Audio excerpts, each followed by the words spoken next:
لا شريك له وأشهد أن محمدا عبده ورسوله يا أيها الذين آمنوا اتقوا الله حق تقاته ولا تموتن إلا وأنتم مسلمون يا أيها الناس اتقوا ربكم الذي خلقكم من نفس واحدة وخلق منها زوجها وبث منهما رجالا كثيرا ونساء واتقوا الله الذي تساءلون به والأرحام إن الله كان عليكم رقيبا يا أيها الذين آمنوا اتقوا الله وقولوا قولا سديدا يصلح لكم أعمالكم ويغفر لكم ذنوبكم ومن يطع الله ورسوله فقد فاز فوزا عظيما أما بعد فإن أصدق الحديث كتاب الله وخير الهدي هدي محمد صلى الله عليه وسلم وشر الأمور محدثاتها وكل محدثة بدعة وكل بدعة ضلالة وكل ضلالة في النار.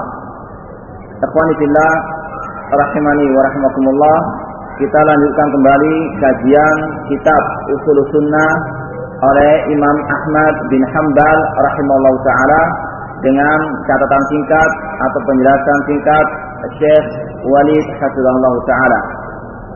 Pada pertemuan yang terakhir kita telah sampai pada poin yang ke-6 yang mana Imam Ahmad rahimahullah taala mengatakan wa tarkul mira wal jidal wal khusumat fid din.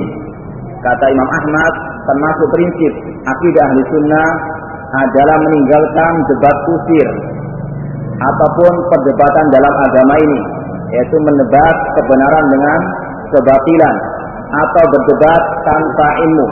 Termasuk prinsip ahli sunnah adalah meninggalkan hal tersebut.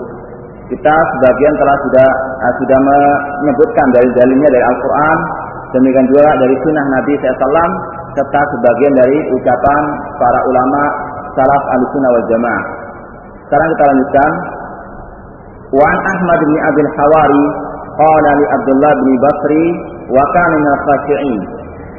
Kata seorang ulama yang bernama Ahmad bin Abil Hawari, dia mengatakan, aku pernah dikatakan oleh Abdullah bin Basri, dia adalah seorang yang ahli ibadah, seorang termasuk orang yang khusyuk dalam ibadah. Dia mengatakan, laisa sunnah indana antarudda ala ahli ahwa. Bukan termasuk sunnah menurut kami kalau engkau membantah ahli ahwa. Walakinna sunnah indana alla tukallim ahadan minhum.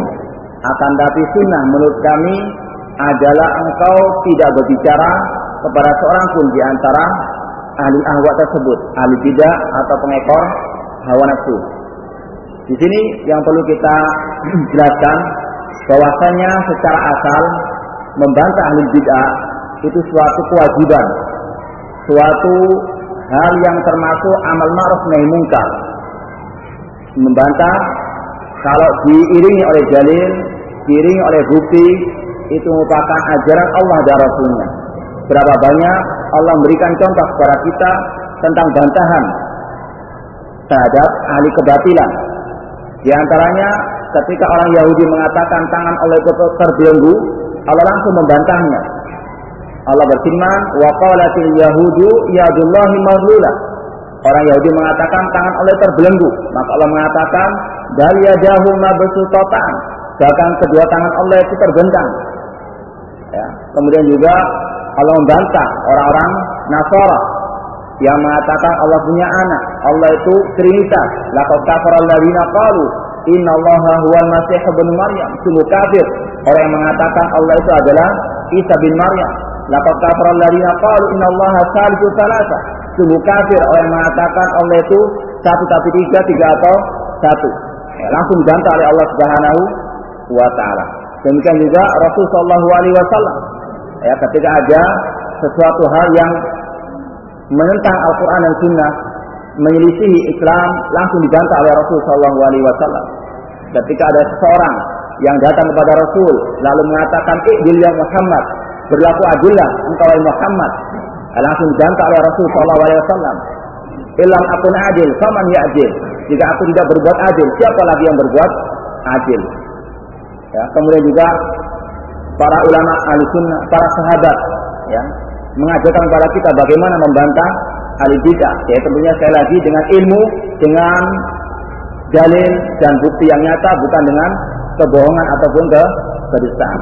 Ketika datang dua orang tabi'in kepada Abdullah bin Umar radhiyallahu anhuma, riwayat ini disampaikan oleh Imam Muslim dalam awal kitab beliau Sahih Muslim, ya, tentang adanya kelompok yang mengingkari takdir Allah Subhanahu wa taala. Kemudian Abdullah bin Umar mengatakan, "Walladzi nafsi biyadihi, law anna ahadahum anfaqa misla uhudin zahaban ma qabilallahu ta'ala hatta yu'minu bil qadar." Demi Allah, kata Abdullah bin Umar radhiyallahu anhuma, seandainya salah seorang di antara mereka yang mengingkari takdir itu berinfak satu gunung emas Uhud, tidaklah Allah akan menerimanya sampai mereka beriman terhadap takdir Allah Subhanahu wa taala. Dan masih banyak lagi contoh-contoh dari para sahabat bagaimana mereka membantah kelompok-kelompok sesat. Dan ini juga diwarisi oleh para ulama ahli sunnah. Tidak ada satu generasi pun dari generasi para ulama kecuali di sana ditulis kitab-kitab tentang bantahan terhadap ahli bid'ah. Di antaranya Imam Ahmad rahimahullah memiliki satu kitab yang bernama Ar-Radd 'alal Jahmiyah, bantahan terhadap kelompok Jahmiyah. Dan inilah yang disabdakan oleh Rasul sallallahu alaihi wasallam di antara tugas para ulama, yaitu ulama ahli sunnah. Dalam sebuah riwayat yang diriwayatkan Imam Ahmad, Nabi mengatakan, inna yahmil hadzal ilma min kulli khalafin uduluhu. Senantiasa ilmu agama ini akan dibawa, diemban oleh orang-orang yang adil, yaitu para ulama. Tugas mereka ada 3. Yang pun anhu tahrif al-ghalib, meniadakan tahrif, penyimpangan orang-orang yang ekstrim. Wa intihalal mubtilin, dan jalannya ahli kebatilan. Wa ta'wil al-jahilin, dan juga menolak, membantah takwilnya orang-orang yang jahil, yang bodoh. Tugasnya para ulama membantah keekstriman, membantah kebatilan, membantah kejahilan. Jadi secara asal membantah kesesatan atau orang yang tersesat yang mendakwakan kesesatan tersebut suatu yang wajib, termasuk amal ma'ruf nahi munkar. Kalau kita saja diperintahkan untuk melarang orang dari berzina, dari minum khamar, terlebih lagi melarang orang dari apa? Kesesatan yang dinisbatkan ke dalam agama ini. Bahkan dikatakan oleh Al-Imam Al-Humaydi, seorang atau salah seorang guru dari Imam Bukhari rahimahullah, beliau mengatakan, li'an al-zuwa alladzina yurduna hadits Rasulullah sallam ahabbu ilayya min an arujja haula'i au iddatahum min al-asraf. Kata Imam Al-Humaydi, membantah, memerangi orang-orang yang mengingkari, yang menolak hadis Rasulullah SAW lebih aku cintai daripada berperang membantah orang-orang kafir. Karena apa? Kaum muslimin tidak akan menjadi jaya sebelum yang di dalamnya kuat dahulu. Yang sebelum berjihad, ya, mengobarkan peperangan dengan orang kafir, terlebih jauh dikuatkan dahulu akidahnya kaum muslimin. Dengan cara apa? Yang pertama kali membereskan dahulu akidah-akidah yang tidak benar, membersihkan dahulu, ya, kotoran-kotoran yang menempel di dalam Islam dan kaum muslimin. Dengan itulah kaum muslimin akan menjadi jaya. Tapi kalau kita langsung menyerang orang kafir sedangkan kaum muslimin sendiri rapuh akidahnya, bagaimana akan turun pertolongan Allah? Jangan Allah berfirman, in tansurullaha yansurkum. Makanya para ulama lebih gencar untuk membereskan dahulu akidahnya kaum muslimin, biar mereka menjadi kuat, ditolong oleh Allah Subhanahu wa taala sebelum berjihad di jalan Allah memerangi orang-orang kafir. Adapun ucapan yang kita sampaikan tadi bukan termasuk sunnah menurut kami membantah al-bidah, itu kalau orangnya masih belum paham tentang cara membantah. Dan maksudnya wallahu alam bahwasanya tidak boleh membantah al-bid'ah dengan kebodohan. Ya, karena kebodohan bagaimanapun juga faqidu syai' la yu'ti. Orang yang tidak punya sesuatu tidak akan mungkin bisa memberi. Bahkan kata Umar bin Abdul Aziz rahimahullah taala, man abadallaha bighairi ilmin yufsidu aktsar mimma yuslih. Barang siapa yang beribadah kepada Allah dengan kejahilan, dengan kebodohan, maka dia banyak merusak daripada memperbaiki. Beribadah entah dengan berdakwah, dengan membantah ahli bid'ah, atau dengan kebodohan, justru mungkin bahayanya lebih besar daripada kemaslahatannya. Maka di sini dikatakan tidak boleh seorang membantah, tapi dengan syarat apa? Kalau dia itu masih bodoh. Tapi kalau sudah pandai, sudah punya ilmu, silahkan. Karena ini termasuk suatu kewajiban, suatu amar ma'ruf nahi munkar. Walakin sunnah indana an la tukallim ahadan minhum. Tapi sunnah menurut kami adalah janganlah engkau berbicara dengan orang-orang pengekor hawa nafsu. Kita sudah mengetahui bahwasanya Rasul SAW memperingatkan kita dari berteman dengan orang-orang yang tidak baik akhlaknya, yang moralnya tidak baik, ahli maksiat. Karena apa? Jangan sampai kita terpengaruh dengan kemaksiatan. Begitu juga dengan ahli bid'ah. Tidak boleh kita berteman dengannya, meskipun kelihatannya baik. Namun kalau dia beribadah tidak sesuai dengan sunnah Rasul, kemudian juga dia menentang sunnah Rasul, maka jangan kita berteman dengannya. Kita harus menjauhkan diri kita darinya. Kecuali kalau kita mau menasihatinya. Kalau kita sudah betul-betul tahu diri kita ini tidak akan terpengaruh dengannya, tidak apa-apa. Kita berteman dengannya dengan tujuan menasihati, bukan untuk mentoleransi kesalahannya, mentoleransi kebid'ahannya. Demikian juga larangan ahli sunnah untuk bermajlis dengan ahli bid'ah itu tidak secara mutlak, ya. Yaitu maksudnya kita boleh duduk dengan mereka kalau kita tujuannya menasihati. Mungkin teman kita terpengaruh dengan kebid'ahan, dengan orang-orang yang tersesat, ya. Boleh kita menasihatinya, berteman dengannya, tapi tujuannya untuk menasihati, meluruskan kesalahannya. Bukan berarti setiap orang yang salah kita tinggalkan, tidak. Nah, kita lihat ya kemampuan kita. Kita lihat juga orang tersebut apakah betul-betul bisa dinasihati atau tidak. Apakah justru nanti kita berteman dengannya tambah kita yang terpengaruh, bukan dia yang terpengaruh. Kita lihat, tidak secara mutlak, artinya kita harus menjauhkan diri dari orang yang berbuat salah. Harus ada perinciannya, dilihat maslahatnya, apakah ada maslahat masalah dunia kita, agama kita akan kuat atau tidak. Ya. Ini harus dijelaskan lebih terperinci, bukan secara mutlak kalau ada orang salah kita tinggalkan, berbuat kita tinggal, enggak. Ya, kita lihat diri kita dulu, apa kita mampu menasihati atau tidak. Kalau tidak, sementara kita menjauhkan diri. Kita lihat juga kalau kita nasihati ada maslahatnya atau tidak, bermanfaat atau tidak, atau memang orang itu lebih menentang daripada ya, maslahat kita duduk dengannya itu ada atau tidak. Ya, kita lihat dengan cara terperinci. Ini istilahnya hajul mubtadi', ya, memboikot orang-orang yang menyeru kepada kebid'ahan. Kemudian an Hanbal bin Ishaq qala kataba rajulun ila Abi Abdullah yani Ahmad bin Hanbal kitaban yasta'inu fihi an yad'a kitaban yasrahu fi ar-radd 'ala al-bid'ah. Seorang yang bernama Hanbal bin Ishaq di antara teman Imam Ahmad, beliau mengatakan ada seorang menulis surat kepada Abi Abdullah yaitu Imam Ahmad rahimahullah taala. Yang mana di dalam surat itu dikatakan dia ingin untuk menulis sebuah bantahan terhadap ahli bidah. Wa an yahdura ahli kalam. Dia juga minta izin kepada Imam Ahmad bagaimana kalau dia itu duduk di majlisnya ahli kalam, orang-orang filosof. Lalu dia akan berdialog dengan mereka. Wa yahtaju alaihim. Maka kata ilahi Abu Abdullah, Imam Ahmad pun menjawab Bismillahirrahmanirrahim. Ini merupakan ya yang syariatkan kalau kita menulis surat dimulai dengan Bismillahirrahmanirrahim sebagaimana Al-Qur'an dan juga hadis Nabi SAW, atau ketika Rasul mengirim surat pertama kali menulis Bismillahirrahmanirrahim. Imam Ahmad juga demikian mengikuti Al-Qur'an dan hadis Rasul SAW dalam menulis surat. Ahsanallahu akibatak. Imam Ahmad mengatakan semoga Allah memperbaiki akhir hayatmu. Wa dafa'anka kulla makrun wa mahdzur. Semoga Allah menyelamatkanmu dari hal-hal yang tidak disukai. Alladzi kunna nasma, kata Imam Ahmad, yang pernah kita dengar, wa adrakna alaihi man adrakna min ahli ilmi, dan apa yang kita dapat dari para ulama. Kita mendengar dan kita pernah mendapatkan para ulama annahum kanu yakrahuna al-kalam wal khawf ma'al zayd. Para ulama, kata Imam Ahmad, para ulama melarang kita dari berbicara, dari duduk dengan pengekor hawa nafsu atau ahli kesesatan. Wa innamal amru fi taslim. Yang diwajibkan adalah kita pasrah, tunduk kepada Al-Qur'an dan hadis Nabi sallallahu alaihi wasallam yang sahih.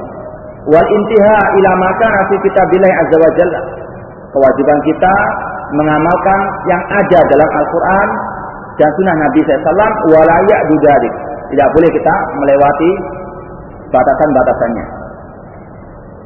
Walam yazalin nas yakrahuna kulla muhdatsin min wad'i kitabin aw julusin ma'a mubtadi'in. Kata Imam Ahmad rahimahullah, senantiasa para ulama membenci setiap kebid'ahan. Di antaranya dengan menulis suatu buku atau duduk dengan al-bid'ah liyarudda 'alaihi ba'dha ma yulabbis 'alaihi fi dini, untuk membantah kebid'ahannya. Nanti ada perinciannya tentang ucapan Imam Ahmad ini. Fasalamatu insyaallah fi tarki mujalasatihim. Kata Imam Ahmad, suatu keselamatan insyaallah adalah dengan meninggalkan duduk bersama ahli bid'ah. Ini sekali lagi, maksud duduk dengan ahli bid'ah kalau kita tidak mampu untuk memfilter diri kita sendiri, untuk menjaga diri kita sendiri daripada syubhat-syubhat mereka. Dan yang dimaksud dengan duduk dengan al-bidah itu belajar dari al-bidah. Ya, orang akidahnya rusak, sering menyeru kesyirikan, kebid'ahan, kita duduk belajar dengannya, ini tidak diperbolehkan oleh ulama ahlu sunnah wal jamaah. Ya, adapun kalau kita berteman dalam rangka tijarah atau perdagangan, tidak ada masalah. Ya, jangankan terhadap al-bidah, terhadap orang kafir pun diperbolehkan kita berdagang.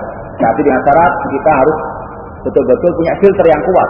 Jangan sampai ya kita akhirnya terpengaruh dengannya. Ada kecintaan kita kepada al-bidah tersebut. Ya, dagang dalam urusan dunia tidak ada masalah. Namun dalam masalah agama harus kita apa? Jaga. Tidak ada toleransi dalam masalah bid'ah. Teman-teman dalam dagang tidak ada masalah. Tapi dalam masalah bid'ah harus kita tegas. Ini bid'ah. Bukan kita katakan, wah itu teman kita. Jangan ditegur. Enggak. Ya, justru kalau kita mengatakan dia teman kita, wajib untuk kita menasihatinya. Karena ada kasih sayang kepadanya. Jangan sampai dia terpengaruh oleh kebid'ahan atau terjerumus dalam kebid'ahan. Nabi mengatakan, la yu'minu ahadukum hatta yuhibba li akhihi ma yuhibba li nafsihi. Tidak beriman atau tidak sempurna keimanan salah seorang di antara kalian sampai dia mencintai saudaranya seperti dia mencintai dirinya sendiri. Kalau dia cinta bagi dirinya sendiri sunnah Nabi SAW, maka hendaklah dia cinta orang lain itu mengamalkan sunnah Nabi SAW. Dengan cara apa? Menasihatinya. Ya. Meskipun dia teman kita dalam perdagangan, kalau berbuat bid'ah kita nasihati, berbuat kemaksiatan kita nasihati. Ya, jangan karena teman dalam dagang takut kita mungkin hendak bangkrut dan sebagainya, hanya kita tutup mata dari kemungkaran yang dia lakukan. Ini tidak benar. Ini termasuk kewajiban kita, wa tawassaw bil haqqi wa tawassaw bis sabr. Yang dimaksud bermajlis dengan al-bidah, menuntut ilmu dengan al-bidah, atau duduk dengan al-bidah kalau dia berbicara dalam masalah agama ini. Wal qat ma'ahu fi bid'ahihim wa dhalalihim. Suatu keselamatan jika kita meninggalkan ya, tenggelam dengan mereka dalam kebid'ahan mereka atau dalam kesesatan mereka. Falyattaqillaha rajulun wal yasir ila ma ya'udu alaihi nafsuhu ghadan min amalin shalihin yuqaddimuhu li nafsihi. Maka takutlah seseorang kepada Allah, bertakwalah seseorang kepada Allah, dan hendaklah dia melakukan hal-hal yang bermanfaat bagi dirinya nanti pada hari kiamat, yaitu dengan mengerjakan al-amal as-shalih.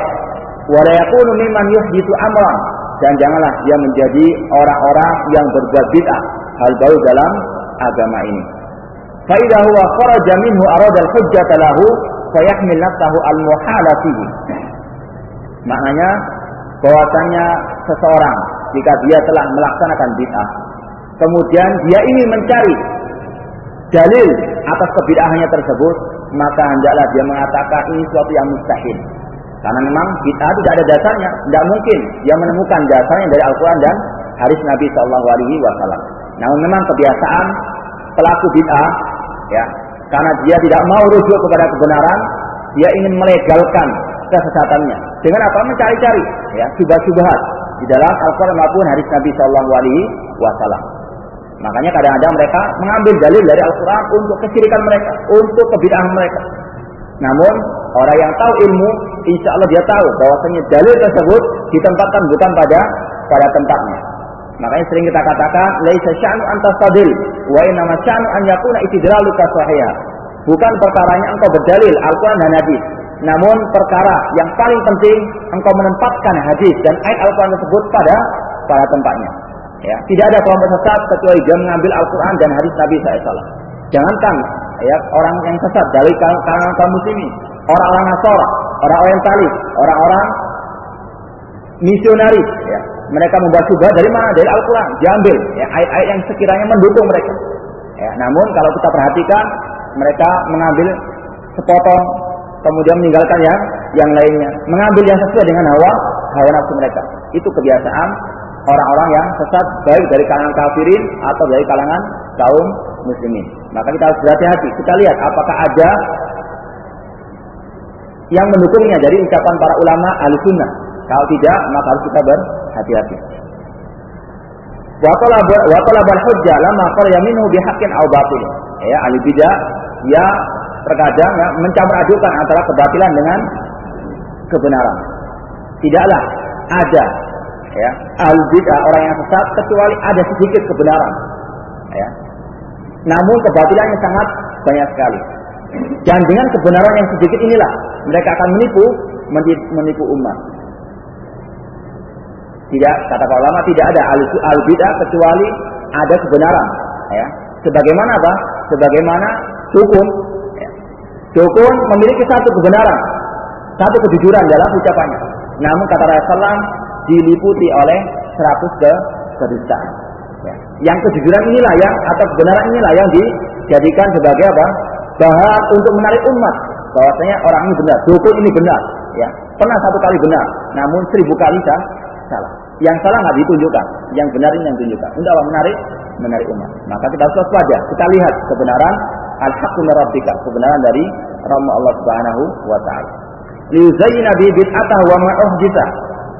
Orang ini mencari dalil untuk apa? Menghiasi kebid'ahannya.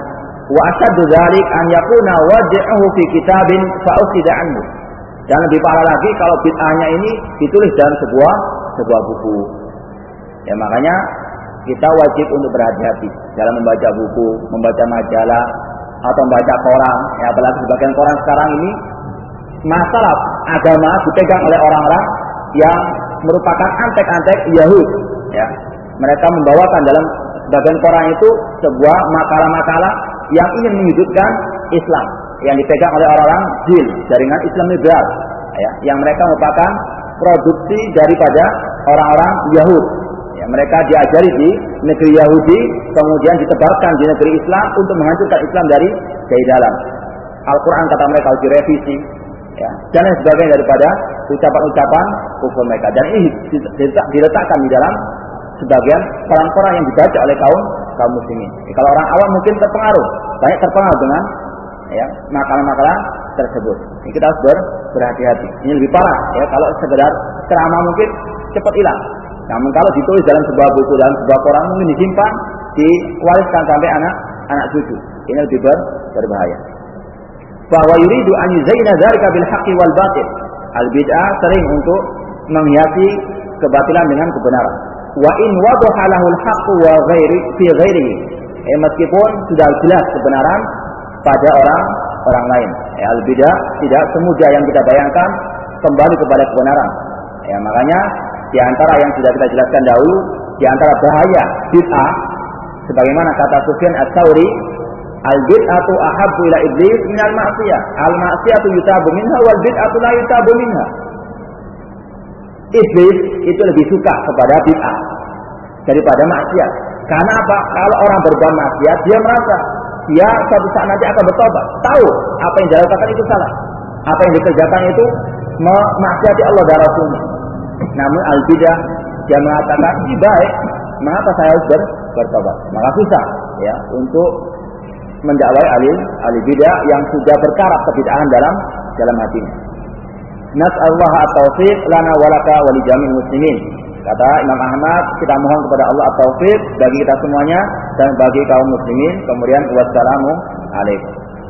Kemudian di sini kata Muhammad Aid Al-Abbasi, qultu hadza mubalaghatun fi inkar al-muhdatsat min al-Imam al-Jalil Ahmad rahimallahu taala. Yang kita katakan tadi ada satu ucapan Imam Ahmad yang beliau keliru dalam mengatakan dalam mengucapkannya, yaitu beliau mengingkari akan adanya orang-orang yang membantah dalam bentuk tulisan. Kata Muhammad Aid Al-Abbasi, Hada mubalaghatun fi inkari al-muhdatsat. Ini bentuk berlebihan dari Imam Ahmad dalam mengingkari suatu bid'ah, yaitu beliau mengatakan mengarang buku dalam bab al-bid'ah dengan buku itu termasuk bid'ah. Kata beliau ini tidak benar. Wal haqiqah allati taqat wa aqarraha kullu ulama Islam ba'dahu fi ma'alam hiya jawaz tasnifil kutub. Kata beliau Al-Abbasi bahwasanya yang disepakati oleh para ulama Ahlussunnah bolehnya mengarang buku terutama dalam membantah al-bid'ah. Bal wujubu tasnifi ba'dihha, bahkan wajib untuk mengarang buku dalam rangka dakwah kepada Allah Subhanahu wa taala. Wa dzalika min qabilil maslahatil mursalah, yang termasuk suatu maslahat lil muhafadzah ala daruratil khamsah, untuk menjaga 5 kewajiban, ya, termasuk diantaranya menjaga agama ini. Bagaimana diantara menjaga agama, yaitu dengan mengarang buku untuk menjelaskan kepada umat kebenaran dan sekaligus untuk membantah kebatilan. Dari sini, ikhwani fillah rahimani wa rahmatullah, ada beberapa hal yang bisa kita ambil, ya, faedah manfaat darinya. Yang pertama, bahwasanya seorang imam tidak maksum, ya, tidak suci daripada kesalahan. Bisa salah, bisa benar dalam ucapan mereka. Makanya Islam tidak pernah mengajari kita fanatik kepada seorang ulama pun, atau kepada seorang imam, kepada seorang ustadz atau yang lainnya. Bagaimana kata Imam Malik rahimahullah taala, kullun yu'khad min qawli wa yusraf illa Rasul sallallahu alaihi wasallam. Setiap orang, setiap alim bisa diambil ilmunya, bisa ditolak, atau bisa diambil ucapannya, bisa ditolak ucapannya, kecuali Rasul sallallahu alaihi wasallam. Kalau Rasul maksum, hadis Rasulullah maksum, tidak salah. Namun seseorang ulama, ataupun yang lebih di bawah itu, maka kesalahan pasti ada di dalamnya. Namun kita mengetahui kesalahan tersebut dengan menimbangkannya di Al-Quran dan Sunnah, bukan hawa nafsu kita. Kalau tidak suka kita katakan salah, enggak. Ya, kalau kita enggak suka dengan ucapan itu kita katakan salah, enggak. Ya. Kesalahan itu ditimbang dari Al-Quran dan hadis Rasulullah. Kalau sesuai dengan Al-Quran dan hadis yang sahih, maka itu benar. Namun kalau menyelisih itu salah, meskipun dari seorang yang alim.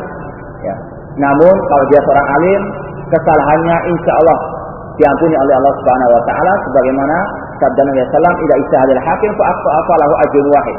Apabila seorang hakim, seorang ulama salah dalam ijtihadnya, baginya 1 pahala, tidak salah, tapi malah dapat 1 pahala. Makanya tidak boleh kalau ulama salah kita cecat, kita caci maki.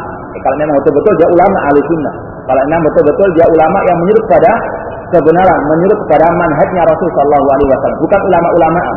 Ya, kalau ulama-ulamaan, kalau salah wajib untuk kita tegaskan kepada umat, dia bukan ulama, dia salah dan harus dijauhi kesalahannya. Dibedakan, para ulama ahlussunnah membedakan. Kalau yang salah itu ulama ahlussunnah, ya, tergelincir, ini bisa dimaafkan, bisa toleransi. Adapun kesalahannya tidak boleh kita ikuti. Namun kalau yang salah al-bid'ah, meskipun dikatakan sebagai seorang ulama oleh mayoritas masyarakat, tidak boleh kita mentoleransinya, tidak boleh kita menghormatinya. Kita katakan kepada umat bahwasanya dia salah, harus dijauhi, ilmunya tidak layak untuk diambil. Ini adalah sikap tegas daripada ulama Ahlussunnah, sebagaimana yang kita sampaikan sebagiannya. Kemudian ikhwani fillah rahimani wa rahmatullah, kalau seandainya ulama saja salah, apalagi kita, ya, terutama anak yang membawakan makalah, membawakan ucapan di sini, mungkin ada sesuatu yang salah.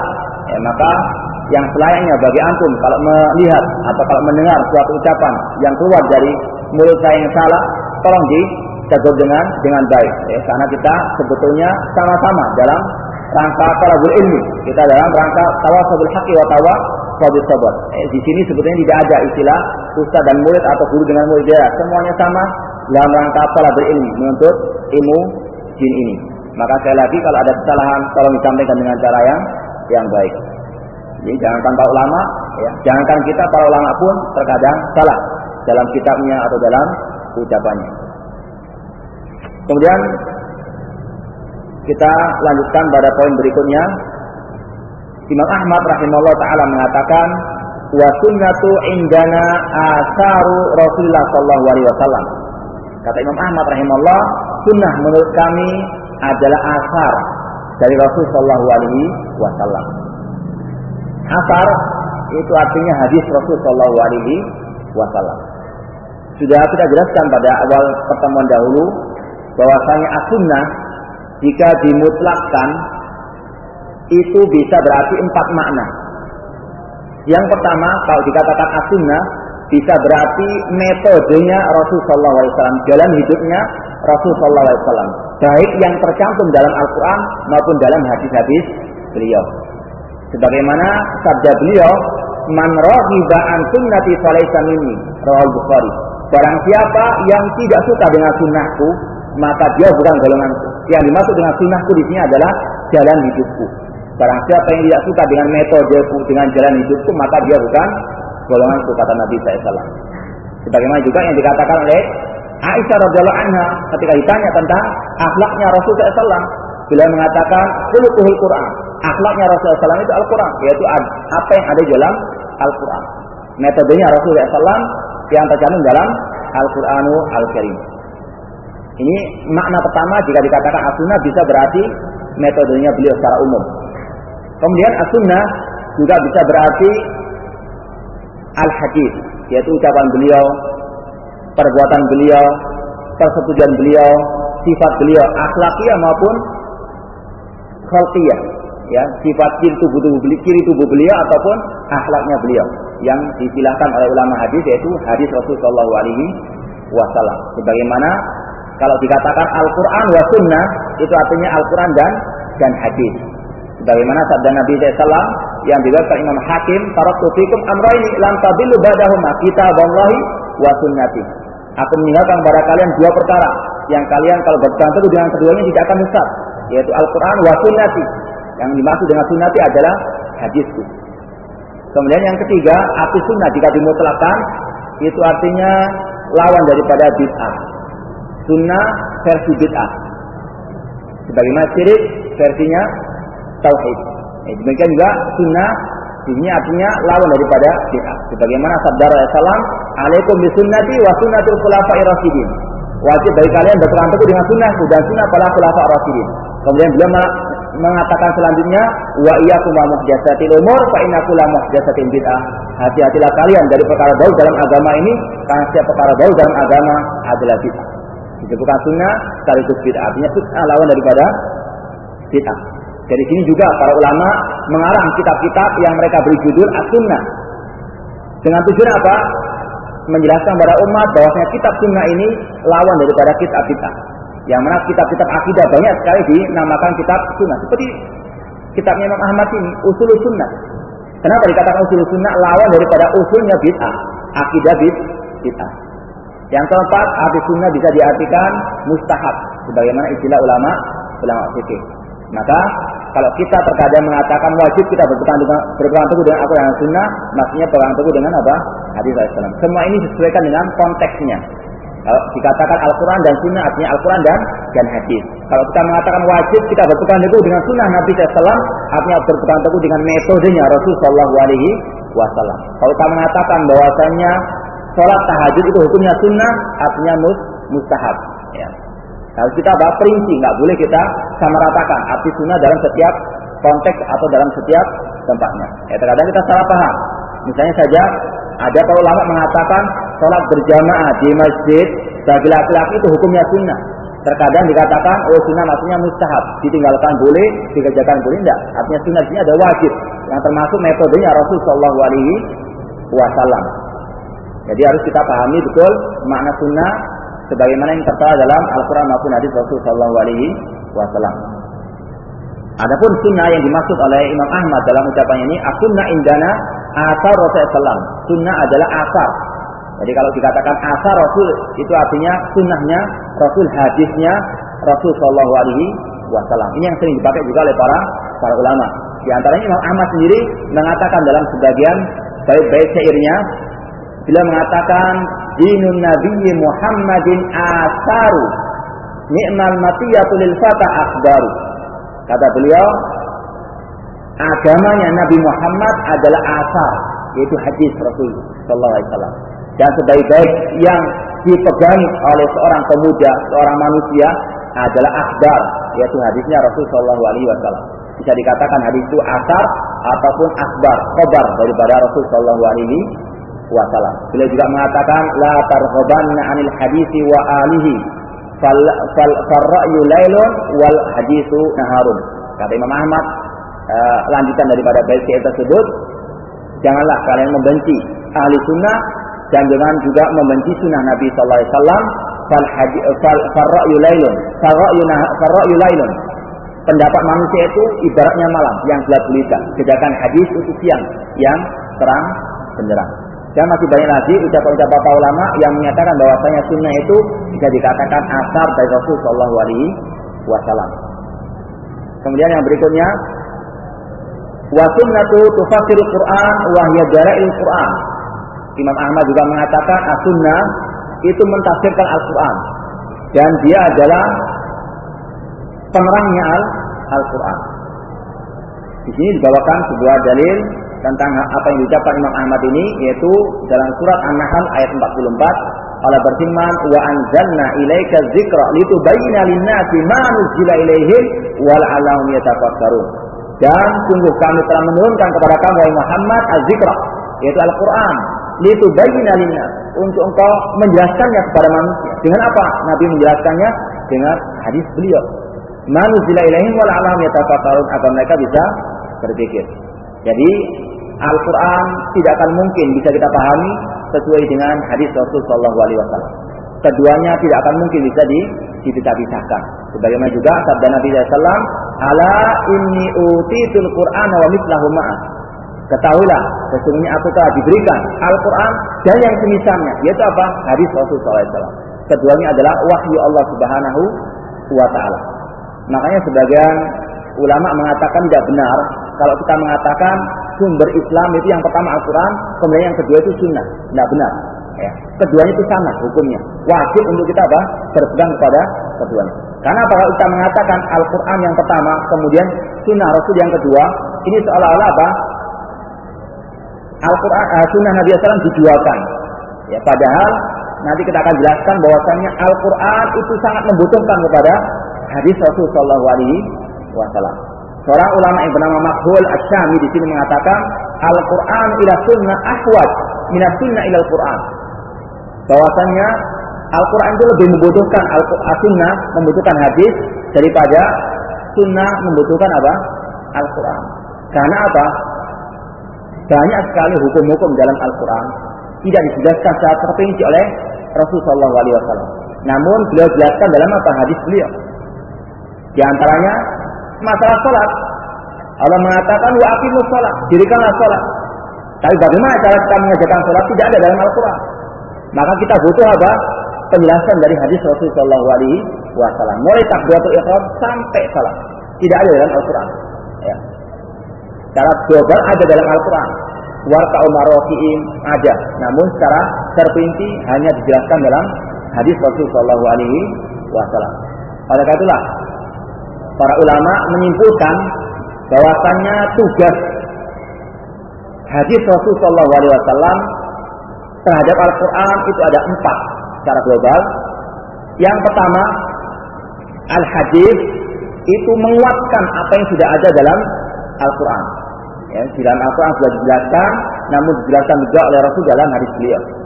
Di antaranya masalah rukun iman yang 5. Dalam Al-Quran disebutkan, "Laisal birra an tuwallu wujuhakum qiblal masyriqi wal maghrib, walakinnal birra man amana billahi wal yaumil akhir wal malaikati wal kitabi wan nabiyyin." Akan tapi kata Allah, kebaikan adalah engkau beriman kepada Allah, kepada hari akhir, kepada malaikatnya, kepada rasul-rasulnya dan kepada kitab-kitabnya. Disebutkan 5 rukun iman dalam satu ayat tersebut. Adapun iman kepada takdir ada dalam ayat yang lain. Nah, ini dijelaskan oleh Rasulullah SAW juga dalam hadis beliau, terutama dalam hadis Jibril ketika ditanya oleh Jibril, "Mal iman? Apa iman itu?" Beliau mengatakan, "Antu'mina billah wa malaikatihi wa kutubihi wa rusuli wal yaumil akhir wa antu'mina bil qadri khairihi wa syarrihi."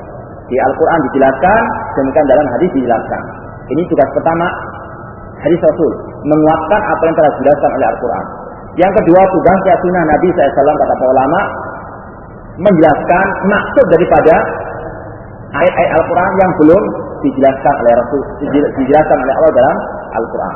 Ini pun terperinci lagi menjadi 4 ya. Yang pertama, bayanul mujmal, menjelaskan sesuatu yang global. Di antaranya yang kita contohkan tadi, Al-Quran mengatakan wa aqimus shalah wa atuz zakat.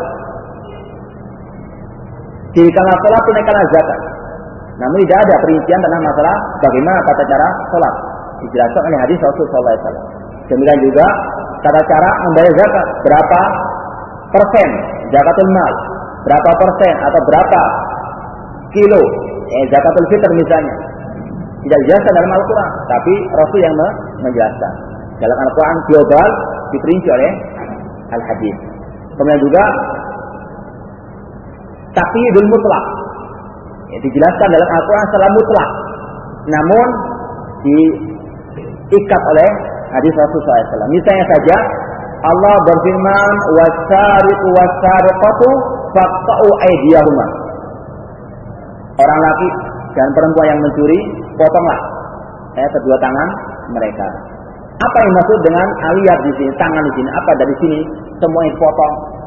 Ya, tidak ada penjelasan dalam Al-Quran. Kalau secara asal namanya tangan itu ini semuanya. Namun dijelaskan oleh Rasul mana yang potong, yaitu dari pergelangan saja, enggak semuanya. Ini apa? Hadis perbuatan Rasul ya mengikat sesuatu yang mutlak dalam Al-Quran. Kemudian yang ketiga, di antara tugas hadis Rasul Shallallahu Alaihi Wasallam adalah takhsisul am, mengkhususkan suatu yang umum masyian dalam Al-Quran. Di antara contohnya adalah firman Allah surat Al-An'am ayat 82, alladzina amanu wa lam yalbisu imanahum bidzulmin ulaika lahumul amnu wa hum muhtadun. Dan orang-orang yang beriman dan tidak mencampurkan keimanan mereka dengan kedzaliman, maka bagi mereka ketentraman, keamanan, dan mereka pun mendapatkan petunjuk. Para sahabat saja yang paham bahasa Arab masih belum bisa memahami apa arti kedzaliman dalam ayat tersebut. Mereka mengatakan, ayyuna ya Rasulullah la yadlim nafsahu. Siapa di antara kami ya Rasulullah yang tidak mendolimi diri mereka sendiri? Ya, mereka mengartikan kedzaliman tersebut secara umum, yaitu kedzaliman seorang dengan melakukan maksiat, mendolimi orang lain. Namun dijelaskan oleh Rasulullah SAW, itu bukan yang seperti yang kalian maksud. Innama huwa syirk. Yang dimaksud dengan kedzaliman tersebut adalah kesyirikan. Orang-orang yang beriman dan tidak mencampurkan keimanan mereka dengan kesyirikan, maka bagi mereka ketentraman dan mereka mendapatkan petunjuk. Dijelaskan apa arti kedzaliman tersebut, yaitu apa? Kesyirikan. Kemudian tugas hadis Nabi SAW adalah tawdihul muskil, menjelaskan sesuatu yang kelihatannya masih samar-samar. Ya. Contohnya firman Allah Subhanahu Wa Taala, kulu washrabu hatta yatabayyana lakumul khaytul abyadu minal khaytil aswadi minal fajr. Maka makan dan minumlah ya sampai jelas bagi kalian al khaytul abyad, benang putih dari benang yang hitam dari apa? Al fajr. Para sahabat sendiri juga tidak paham apa arti daripada benang putih dan benang hitam. Maka Rasul menjelaskan bahwasanya al khaytul abyad itu bayadun nahar, yaitu terangnya siang. Adapun khaytul aswad adalah sawadu al-lail, yaitu gelapnya malam. Artinya makan dan minumlah sampai jelas malam dan siang. Kalau malam boleh makan dan minum, kalau siang tidak boleh. Ini menjelaskan ya tentang ayat Al-Qur'an yang masih apa? Sama-sama. Ini tugas Al-Qur'an, tugas sunnah terhadap ayat-ayat Al-Qur'an. Kemudian yang ketiga, tugas hadis Nabi SAW adalah menjelaskan sesuatu yang belum dijelaskan oleh Al-Quran. Menjelaskan sesuatu yang belum dijelaskan oleh Al-Quran. Makanya tidak boleh kita mengatakan Al-Quran yang pertama, hadis yang kedua.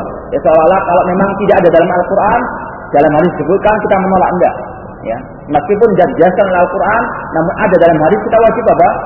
Ikuti, karena memang inilah yang diperintahkan oleh Al-Quran. Wa ma'atakum rasul fakhudhu.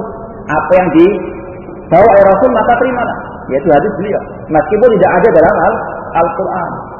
Sekali lagi tidak benar kalau mengatakan hadisku sumber yang kedua. Artinya apa? Harus ada dari Al-Quran dahulu, kemudian harus ada dari Sunnah. Tidak. Ada sebagian hukum yang belum dijelaskan dalam Al-Quran. Misalnya apa? Tentang masalah laut. Ya, laut itu airnya tahur, suci. Ya. Bagaimana katanya salam, tahurun ma'uhu wal hillu maitatuhu. Demikian juga bangkainya apa? Halal. Bangkai apa? Di laut, ikan di laut. Tidak ada dalam Al-Quran tentang masalah apa? Penjelasan tentang bangkai ikan di laut ataupun tentang masalah air laut apa hukumnya. Ini dijelaskan apa? Dalam hadis Nabi SAW. Demikian juga tentang masalah haramnya makan binatang yang ada taringnya. Tidak ada dalam Al-Quran, tapi ada dalam hadis Rasulullah SAW. Sekali lagi, ini menjelaskan kepada kita kesalahan sebagian orang yang mengatakan dirinya hanya mengambil Al-Quran saja tanpa hadis. Ya, ada kelompok yang menamakan dirinya Al-Quraniyun. Ya, padahal mereka justru mengingkari Al-Quran. Mereka mengatakan kami hanya mengambil dari Al-Quran saja, tidak dari hadis Rasulullah SAW. Ini sangat batil, bahkan bisa kepada kekufuran, menolak hadis Rasulullah SAW. Para ulama dengan keras mengatakan orang yang tidak mengimani, orang yang menolak Al-Quran dan hadis Rasulullah SAW, menolak hadis Rasulullah SAW, maka dia kufur, maka dia berada di dalam jurang kehancuran. Imam Ahmad mengatakan man ta'ana ala ahadin min man ta'ana hadisan min ahadits Rasulullah fa huwa ala syafa halaka. Barang siapa yang menolak, mengingkari satu hadis yang sahih dari Rasulullah SAW, maka dia berada di dalam jurang kehancuran. Dan syarat seorang menjadi muslim, kata Nabi SAW, beriman dengan apa yang dibawa oleh Rasul.